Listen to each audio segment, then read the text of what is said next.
Hey guys, welcome back. Today, as you can see, we're at Adam's house and I have the rear end for the Valiant.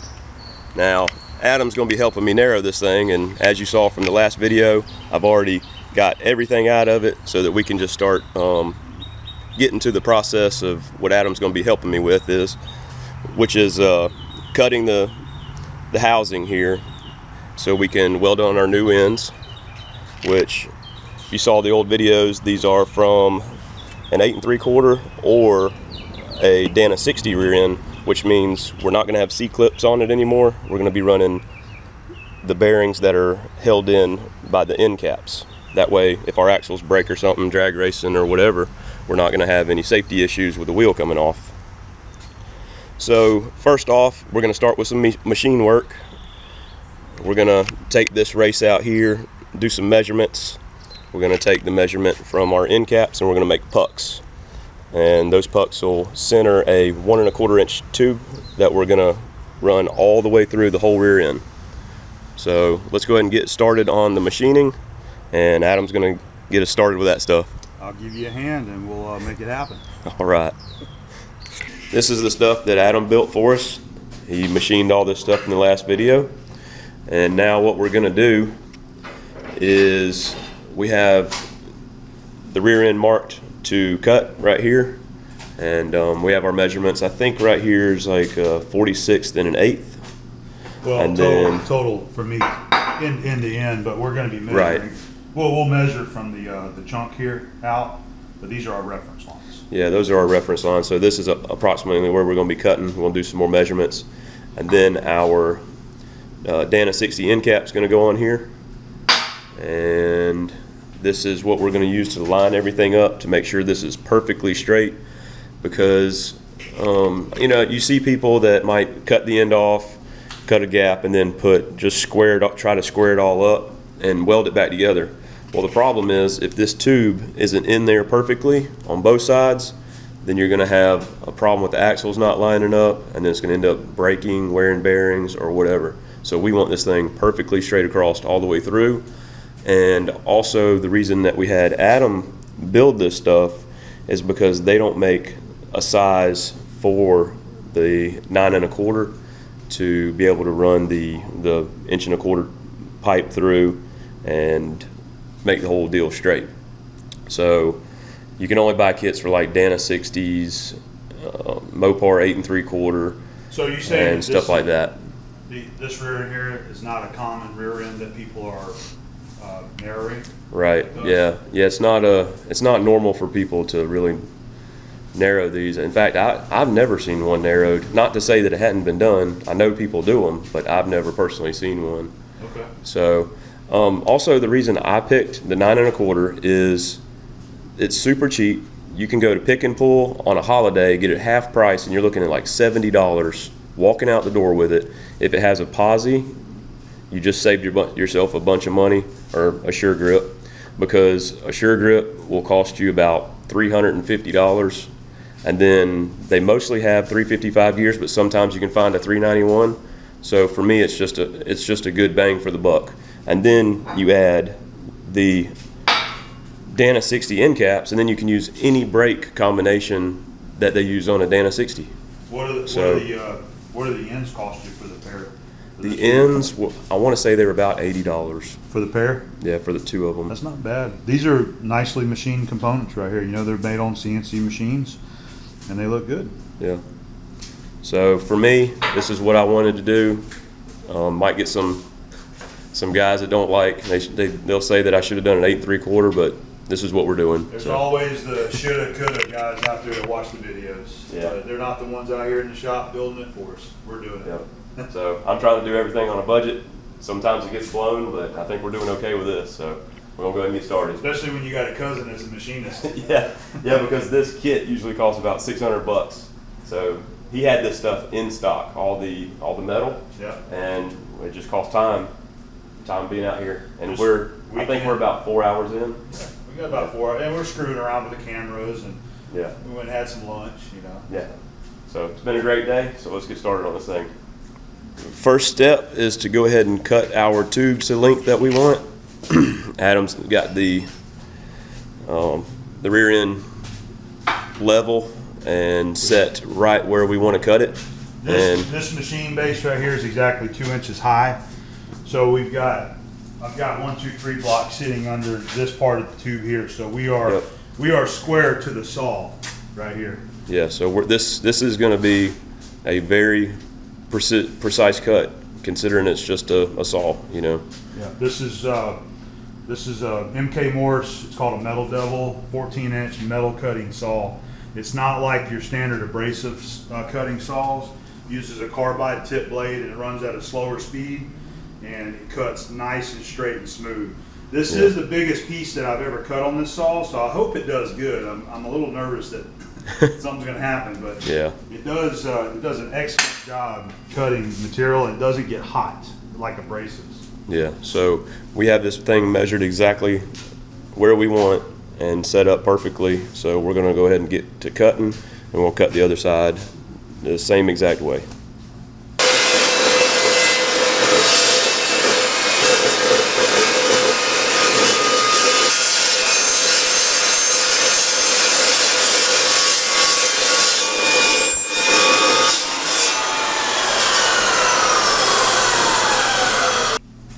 We are all spun around, level, ready for cut number 2. All right, let me double check real quick here. I cut it twice and it's still too short.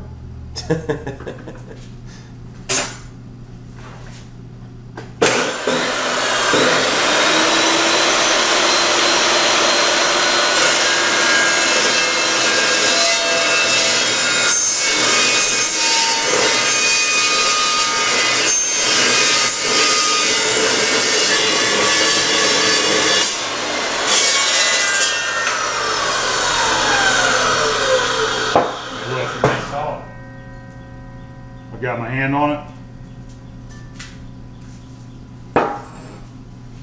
You couldn't do that with an abrasive saw at all. No, Not look, I got my hand on it right after we cut it right there. Yep. It's good.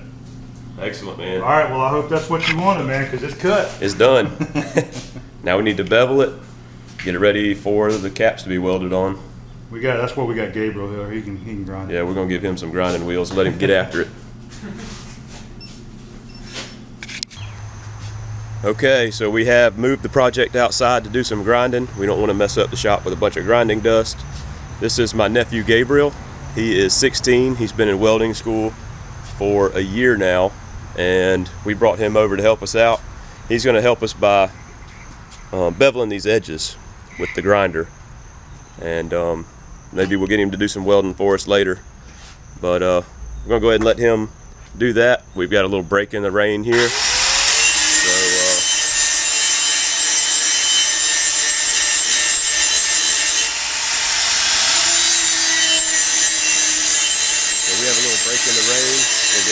Beveled up, get it back inside so we can weld on our new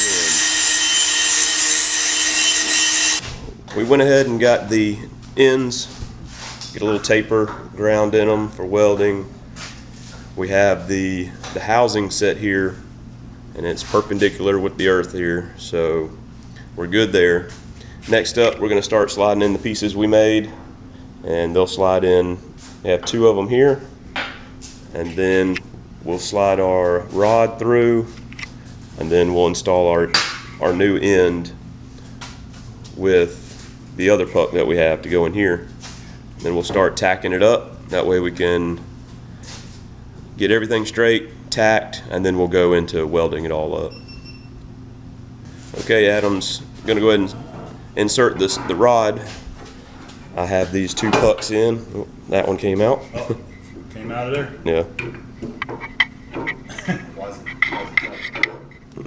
It's tight. All right. Snug. There we go. Maybe we should spray a little WD-40 on that too. On the rod? Yeah, the rod. Okay. But there we go. So this end over here is going to be perfectly lined up now. So we're going to get the other puck here.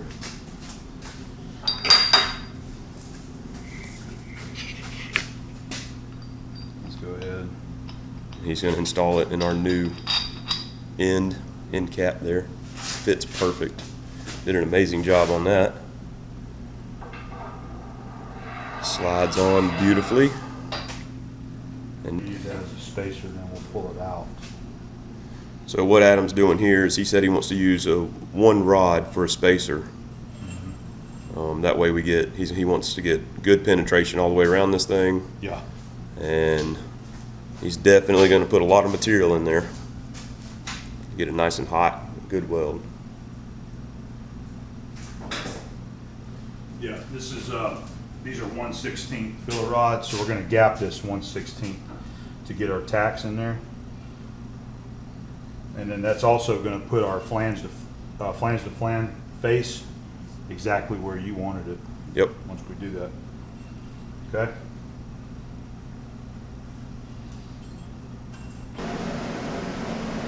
All right. Adam's got the thing level there. Yep, it's level. Just using my little stirrup level right there. Got it gapped, it's pushed in against the 16th rod, we're ready to start tacking.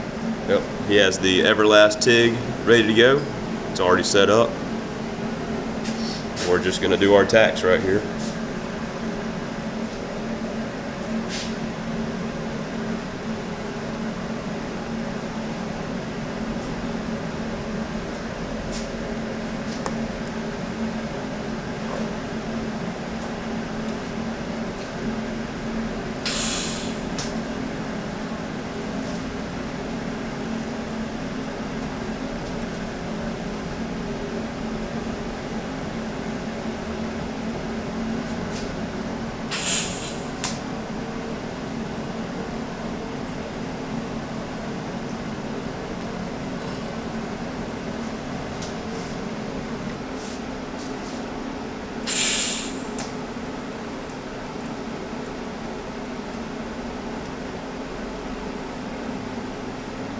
Okay, moving right along. This is our weld setup for doing the piping or doing the whole circumference here. Really just to kind of hold it. It's not going to position it. It's not a positioner, so it's not going to rotate it. Yeah. But it's going to hold it. Adam said he'll be more comfortable welding it like this. I was just showing you, you can loosen it up so that we can spin it. Yeah. Chuck's got it here, resting on the tube there, so I'll be able to get a nice weld on it, you know, coming up to the top, and I'll be able to rotate it, you know, and get another position where I'm not trying to go all the way around with it in one fixed position. Right. And you said you were going to do a root pass with the TIG and then follow it up with a stick? Yeah, that's what I'm going to do. And what stick rod you using? 70-18. 70-18. Yeah. Okay. 70-18 low hydrogen, but we'll go ahead and run our root pass with the TIG, get it in there full penetration, and then we'll just fill it. We're just going to cap it with the 70-18. Very good.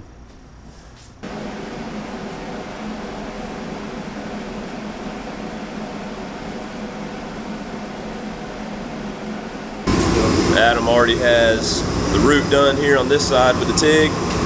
We have the Miller 330 set up. He's going to use 70-18 rods to fill the cap. We have the fume extractor hooked up because we're inside the shop. So, safety first, man. Safety second, maybe.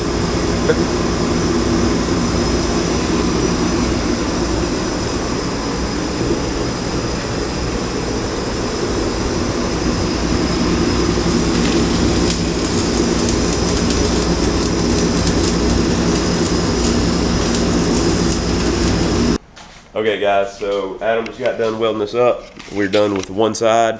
He did a TIG pass all the way around for the root, a fill pass with 70-18 rod, and then 2 stringers. So there's 4 passes on that, and that's super hot, so I can't move it. But our rod still moves freely.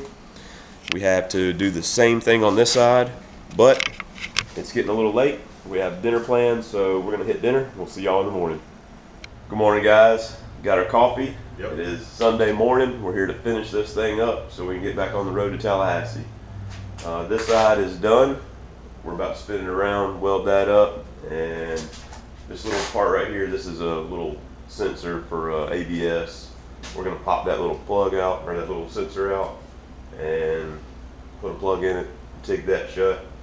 That'll be it for this part of the build. So,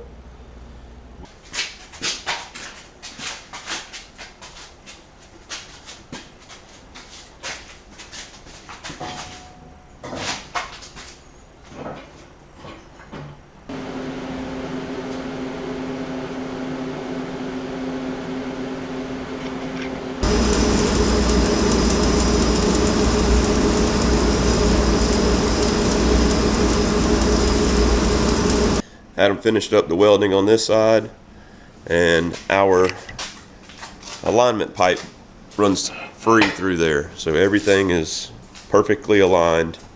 Now I just have this little sensor hole I'm going to weld up, and the reason I'm letting Adam weld this because he has years more experience welding than I do. I'm not comfortable welding something of this caliber right now. Maybe need to work on my practice at the house to where I can do all this stuff by myself. But anyway, we're just going to weld this up so we don't have a leak and we don't have this ugly hole here. We'll just find us a little piece of round stock. I might even go fancy and go to the lathe and turn a little register where it actually sits down in there, center it up, and then we'll run a weld bead around it. Good to go. Be good to go. Yeah. We have finished this part of the build on the rear end. So both ends are welded on. As you can see, our pipe moves freely through there, meaning everything is aligned perfectly. Adam went to the lathe, cut out a little piece, and made a plug to fit right in that hole perfectly. Stick welded it, and then stick welded the bolt hole shut too. So this thing is done with this part. Of course, it'll go home, get cleaned, painted, and the spring mounts will have to go on, but those won't be welded on until the car is sitting on the weight of itself. So that's going to be a long ways down the road. You're going to be welding those, right? Yes. So yeah, that's going to be, the car has to be set on its weight, and then the pinion angle has to be set, and then we can weld those perches on. So this is going to be done for a while.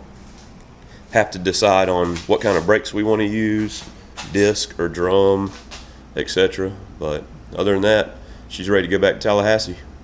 And I want to give a big thanks to Adam. He has done a lot of work for me. Unfortunately, I wasn't a great big help, but yeah, you have. You've been a big help. You and Gabriel, you know, yeah, helping me position this thing around and grind it and get everything ready. It's nice having another set of hands out here helping. Yeah. So it's been a big help. Well, I was glad to help that. you do it, man. Yeah, we've been talking about this for months now, really. Yeah, wow. A while to do it. Now you got you a little kit here where you can do these if you want to practice one at home. Yep. Well, I think that was a great project, and I really appreciate Adam's help. And no problem, man. I appreciate you guys joining us. So we'll see you next time. See you guys later.